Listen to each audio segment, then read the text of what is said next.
ஓம் ஸ்ரீ குருப்பியோ நமக. நன்றாக குருவாழ்க, குருவே துணை. பரபிரம ருத்ரகாயத்ரி ஞானஸ்தலத்த நண்பர்களுக்கு வணக்கங்களும் வாழ்த்துக்களும். சிம்ம லக்ன அன்பர்களுக்கு இந்த பதிவு 85 நாட்கள் சனி கிரகமும் ராகு கிரகமும் நட்சத்திர பரிவர்த்தனை வாங்கி பயணிக்கிறார்கள். அது வரக்கூடிய அக்டோபர் 3ஆம் தேதியிலிருந்து டிசம்பர் 27ஆம் தேதி வரைக்கும் இந்த 85 நாட்களில் சிம்ம லக்னத்துக்கு கண்டக சனியாக இருக்கக்கூடிய 7ல் இருக்கிற சனி வக்கரகதியில் ராகுனுடைய நட்சத்திரத்தில் பயணிக்கிறாரு. ராகுவானவர் நமக்கு 8ஆம் வீட்டில் மீனராசியில் சனியினுடைய நட்சத்திரத்தில் பயணிக்கிறார். சதயம் அண்ட் உத்தரட்டாதி.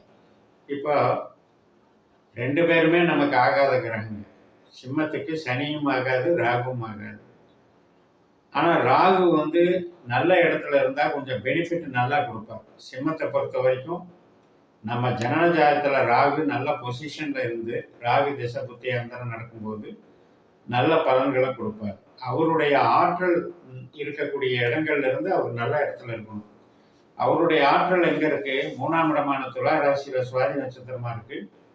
7ஆம் இடமான 7ஆம் இடமான கும்பராசியில் சதய நட்சத்திரமாக இருக்குது. 11ஆம் இடமான மிதுன ராசியில் திருவாதிரை நட்சத்திரமாக இருக்குது. இப்போ ராகு 7ஆம் இடத்துக்கு பாசிட்டிவாக உட்கார்ந்துருக்காரு, 11ஆம் இடத்துக்கும் பாசிட்டிவாக உட்கார்ந்துருக்காரு, 3ஆம் இடத்துக்கு சுமாராக உட்கார்ந்துருக்காரு, ஒரு 50% பலத்தில் உட்கார்ந்துருக்காரு. அதனால் ராகுவை பற்றி பிரச்சனை இல்லை. ஆனால் ராகு சனி நட்சத்திரத்தில் உட்கார்ந்து சனி நமக்கு ராகு நட்சத்திரத்தில் இருக்கும்போது 7-8 பரிவர்த்தனைங்கிற மாதிரி வேலை செய்யும். இப்போ 7ஆம் இடம்னா உங்களுடைய முயற்சி. நாம் எதெல்லாம் நம்ம சமுதாயத்தில் அன்றாட நபர்களை யாரெல்லாம் சந்திக்கிறோம், நம்ம என்ன முயற்சி எடுக்கிறோம், நம்மளுடைய கொள்கை கோட்பாடு என்ன, நம்மளுடைய நோக்கம் என்ன, அந்த நோக்கத்தை நிறைவேற்றுவதற்கு நம்ம என்ன திட்டங்களை வச்சுருக்கோம், இதையெல்லாம் சொல்கிறது தான் 7ஆம் இடம். வாழ்க்கை துணை, பிஸ்னஸில் பார்ட்னரு, இதெல்லாம் 7ஆம் இடம். இப்போ ஒரு மேஸ்திரியாக வேலை பார்க்குறது, பேங்கிங்கில் வேலை பார்க்குறது, இந்த பேங்க்குக்கும் கன்ஸ்ட்ரக்ஷனுக்கும் உள்ள தொடர்பு, இதுவும் 7ஆம் இடம் தான். அப்போ காம்படிஷன், ஒரு பிஸ்னஸில் இருக்கோம்னா காம்படிஷனாக இருக்கவங்களும் 7ஆம் இடம் தான். அப்படிப்பட்ட ஒரு ஸ்தானத்துக்கு இப்போ ஒரு சிக்கல் வந்திருக்கு. ஏன்னா அது முயற்சியை பூஸ்டப் பண்ணுது, பிரம்மாண்டமாக கற்பனை பண்ணுது. நம்ம இன்வால்மெண்ட்டை அதிகமாக கொடுத்து செய்யலாம். சனினாலே கொஞ்சம் சோம்பேறி கிரகம், மந்த கிரகம், தாமச குணம் உடையது. அதனால் மெதுவாக நகரக்கூடியது. அப்போ என்னென்னா நம்ம முயற்சிகளெல்லாம் அப்படியே கிடப்பில் போட்ட மாதிரியே இருக்கும், மெதுவாக போகிற மாதிரியே இருக்கும். ஆனால் அதனுடைய வளர்ச்சியை பார்த்து தான் அது போகுது அப்படிங்கிறதுக்கு வாய்ப்பு இல்லை. ஏன் அப்படின்னா அது ஒரு டக்கஃபார் மாதிரி, ஒரு ஸ்தம்பிக்கிற மாதிரி ஒரு நிலைமை ஏற்படுத்தியது. 8ஆம் இடம்ங்கிறது என்ன அப்படின்னா எதிர்பாராத நஷ்டங்களை கொடுக்கறது, கஷ்டங்களை கொடுக்கறது, ஏமாற்றங்களை கொடுக்கறது, உடல் ஆரோக்கியத்தில் கூட பலகீனத்தை கொடுக்கறது, ரொம்ப வாழ்க்கையில் நொந்து நூலாகுதுன்னு சொல்கிறோம்ல, என்ன கஷ்டங்கள், இது எப்போ விலகும் அப்படின்னு ரொம்ப நம்ம புலம்பக்கூடிய அமைப்பில் இருந்து அது ப்ரெஷரை கொடுத்துக்கிட்டே இருக்கும். ஸோ அந்த விஷயத்தில் இந்த சார பரிவர்த்தனை ரெண்டுமே நமக்கு ஒரு தீய கிரகங்கள் 8ஆம் இடத்துல பரிவர்த்தனை பெறும் பொழுது எதிர்பாராத சில பேட் எஃபெக்ட்ஸு அப்படிங்கிறதுல நம்ம ஜாக்கிரதையாக இருக்கணும். இப்போ கையிருப்பு பணம் அப்படின்றத எடுத்துக்கிட்டிங்கன்னா, இப்போ குடுக்கல் வாங்கலில் லேட் ஆகிறது, காலதாமதமாகிறது. அதனால் நமக்கு வலி வேதனை ஏற்படும். மறுபடியும் அதுக்கு ஏதாவது ஒரு கடனுக்கு போனோம் அப்படின்னா அதனால் நமக்கு சுமை அதிகமாகும். அதனால் பணப்புழக்கத்தில் கண்ட்ரோலாக இருங்க.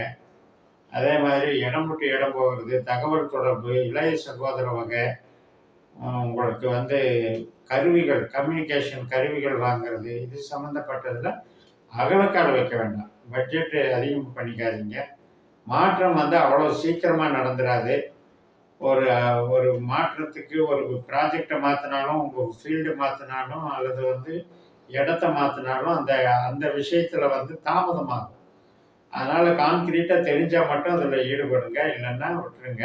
மனசுங்கிறதே நமக்கு அந்த மாற்றத்தோடு தொடர்புடையது தான்.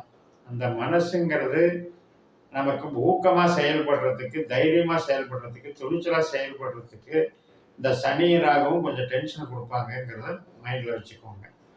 வீடு கட்டுறது, இடம் வாங்கிறது, பூமி சம்மந்தப்பட்ட காரியங்கள், கன்ஸ்ட்ரக்ஷன் பண்ணுறது, இப்போ நீங்கள் தொழிலையே கூட கன்ஸ்ட்ரக்ஷன் தொழிலில் கூட இருக்கலாம், ட்ரேடிங் சம்மந்தப்பட்டது, உற்பத்தி சார்ந்த இதில் கூட இருக்கலாம்.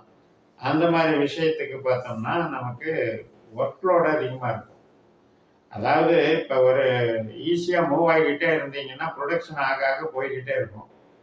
ஒரு பக்கம் பார்த்தீங்கன்னா ஆர்டர் இருக்கும், ஆனால் ப்ரொடக்ஷன் பண்ண முடியாமல் அவஸ்தை இருக்கும். இன்னொரு சூழ்நிலை பார்த்தோம்னா ஸ்டாக் நிறையா வச்சுருப்போம், ஆனால் மூவிங் இருக்காது. ஆனால் வேலைக்காரங்களுக்கு வேலை கொடுக்க வேண்டியிருக்கும். இதெல்லாம் தான் பிரச்சனை. ஸோ இதெல்லாம் இந்த சனி ராகு வந்து நம்மளை வந்து என்ன பண்ணுறாங்க அப்படின்னா, அந்த மாதிரி உற்பத்தி சார்ந்த தொழில் சம்மந்தப்பட்டதில் முடக்கிறாங்க. அதனால் இதில் அளவறிஞ்சு இது பண்ணிக்கோங்க, பிளான் பண்ணிக்கோங்க, அகலக்கால் வைக்க வேண்டாம். குழந்தைகள் சம்மந்தப்பட்ட இதில் படிப்பு காரியங்களில் சின்ன சின்ன மாற்றங்கள், அவங்களுக்கு ஸ்கூல் மாற்றுறது, பிளேஸ் மாற்றுறதுக்கும் இது கொஞ்சம் வழிவகுக்கும். நம்ம வந்து ஒரு சந்தோஷமாக இருக்கலாம், ஏதாவது ஒரு என்டர்டெயின்மெண்ட்டுக்கு பண்ணிக்கலாம் அப்படின்னு இருந்தால் அதில் வந்து திட்டம் போடு, அது கரெக்டாக அந்த டேட்டுக்கு நடக்காது. அதனால் நமக்கு ஸ்ட்ரெஸ் ஆகும். அதனால் அதுலேயும் வந்து நீங்கள் அதில் இன்வால்வ் ஆகிறதுக்கு இந்த காலகட்டத்தை அவாய்ட் பண்ணிக்கோங்க. வேலையை பொறுத்த வரைக்கும் நம்ம ஒர்க்கில் வந்து என்னதான் வேலை செஞ்சாலும் நல்ல பேர் கிடையாது. அதே நேரத்தில் நம்ம தான் அதிகமாக வேலை செய்கிறோம், மற்றவங்கள விட கம்மியாக வேலை செய்கிறவங்க நல்ல பேர் எடுத்துகிட்டு போயிடுவாங்க, நம்மளை வந்து குறை சொல்லிட்டும் போயிடுவாங்க. இந்த மாதிரியான ஒரு அபாண்டமான பழிபாவங்களுக்கு நம்மளை ஆளாக்கி விட்டுரும். ஒர்க் லோடும் அதிகமாக இருக்கும். அதுக்கு தகுந்த மாதிரி நீங்கள் கரெக்டாக அந்த ரூல்ஸை வந்து கடைப்பிடிச்சு கொண்டு போயிருக்கோங்க. அதே போல் நம்ம வாழ்க்கை துணை, கணவன் மனைவி உறவு, இது சம்மந்தப்பட்டதில் தேவையில்லாத ஒரு ஸ்ட்ரெஸ்ஸை உருவாக்கிக்கிறது. அது பேச்சுவார்த்தையினால் யதார்த்தமாக சாதாரணமாக ஒரு பேச்சு பேசியிருக்கலாம், ஆனால் அதை வந்து ரொம்ப ஹார்ஷாக பேசி காயப்படுத்தி அதுக்கு பதில் பேசி பேசி அப்படியே ஒரு பெரிய சண்டையாக மாறிடும். இது வந்து கவனமாக பார்த்துக்கணும். ஏன்னா நமக்கு 8ஆம் இடத்துல ராகு. நமக்கு 8ஆம் இடம்ங்கிறது கணவனுக்கோ மனைவிக்கோ 2ஆம் இடம். நாக்கில் பாம்புன்னு சொல்கிறாங்க இல்லையா, அந்த மாதிரி. அதே மாதிரி ஒரு தேவையில்லாத மன குமுறல்களை வந்து சனி உண்டாக்குவார். சனி வந்து தாம்பத்தியத்தினுடைய ஈடுபாட்டை கெடுக்கிறவர். அதனால் அவர் என்ன பண்ணுவார், ஒரு விரக்தி சன்னியாசி மனப்பான்மையில் இயங்குவார். ஸோ இதையெல்லாம் கொஞ்சம் இந்த காலகட்டத்தில் இந்த 85 நாளில் கொஞ்சம் அப்படியே சமாளிச்சுட்டு போகணும். உங்கள் ஜனன ஜாதகத்தில் நமக்கு சந்தோஷம், குடும்பம், குழந்தைகள், 2 பேருடைய தாம்பத்திய உறவு, இதுக்கெல்லாம் நட்சத்திரம் இருக்குது. உங்கள் ஜனன ஜாதகத்தை கணிச்சு நல்ல நட்சத்திரம் எதுன்னு பார்த்துட்டு அந்த மாதிரி நட்சத்திரத்தில் நம்ம வந்து பிளான் பண்ணி ஒருத்தருக்கு ஒருத்தர் மீட்டிங் போட்டுக்கிறது, பேசிக்கிறது, அந்த மாதிரி போயிட்டோம்னா அந்த பாதிப்புகள்லேருந்து தப்பிக்கலாம். இப்போ உதாரணத்துக்கு இப்போ ராகுவே நமக்கு கஷ்ட நஷ்டத்தை கொடுக்குற கிரகமாக இருந்ததுன்னு வைங்க, நம்ம ராகு நட்சத்திரத்தில் போய் சாதாரணமாக பேசினா கூட அது சண்டையாக மாறி. இது மாதிரியெல்லாம் நம்ம இந்த நட்சத்திர சூத்திர முறைப்படி நிறையா நம்ம ஜனஜாத்தை கணிச்சு தெரிஞ்சுக்க வேண்டிய விஷயம் இருக்குது. அதை பார்த்து ஃபாலோ பண்ணுங்கள். இப்போ வெளிநாடு தொடர்பு, மேல் படிப்பு, இது சம்மந்தப்பட்ட விஷயத்தில் கொஞ்சம் அப்படியே ஹெல்டப் ஆகிடும். வர்ற மாதிரி எல்லாம் போய் ஜாயின் பண்ணுற மாதிரி முயற்சிகள் பண்ண போவோம். கடைசியில் பார்த்தீங்கன்னா அதில் ஏதாவது ஒரு தடையை கொண்டு வந்துருக்கும். அதே மாதிரி தான் பூர்வீக சம்மந்தப்பட்டது, தந்தை வர்க்கம் சம்மந்தப்பட்டது, இதில் எல்லாம் வந்து கொஞ்சம் பிரச்சனை இருக்கும். தகப்பனாருக்கு ஆரோக்கியம் கெடுறதோ, பூர்வீக சொத்துக்களில் இருக்கிற கேஸ் சம்மந்தப்பட்டது, வாக்குவாதங்கள், அதில் வழக்குகள், இதில் எல்லாம் வந்து கொஞ்சம் இழுபறி இதெல்லாம் கொடுக்கும். சொந்த தொழில் பண்ணுறீங்க அப்படின்னா அதில் வந்து அளவாக பண்ணிக்கோங்க, அகலக்கால் பண்ணிக்காதீங்க. மற்றபடி இந்த சார பரிவர்த்தனை பெற்ற 85 நாட்களில் இந்த விஷயங்களில் கவனம் செலுத்திட்டு நம்ம ஜனனஜாத திசாபுத்தி அந்தரங்கள் எப்படி நம்மளுக்கு வழிகாட்டுதுங்கிற நம்ம நட்சத்திர சூத்திர முறைப்படி நீங்கள் பயன்படுத்தி பயன்பெறுங்கள். இந்த சேனலை சப்ஸ்கிரைப் பண்ணி ஷேர் பண்ணுங்கள். உங்கள் தனிப்பட்ட ஜாதக பலாபலன்களை என்னுடைய வாட்ஸ்அப் நம்பரில் தொடர்பு கொண்டு பலன் பெறுங்கள். உங்களிடமிருந்து விடைபெறுகிறேன். உங்கள் ஜெயம்எஸ். நன்றி, வணக்கம்.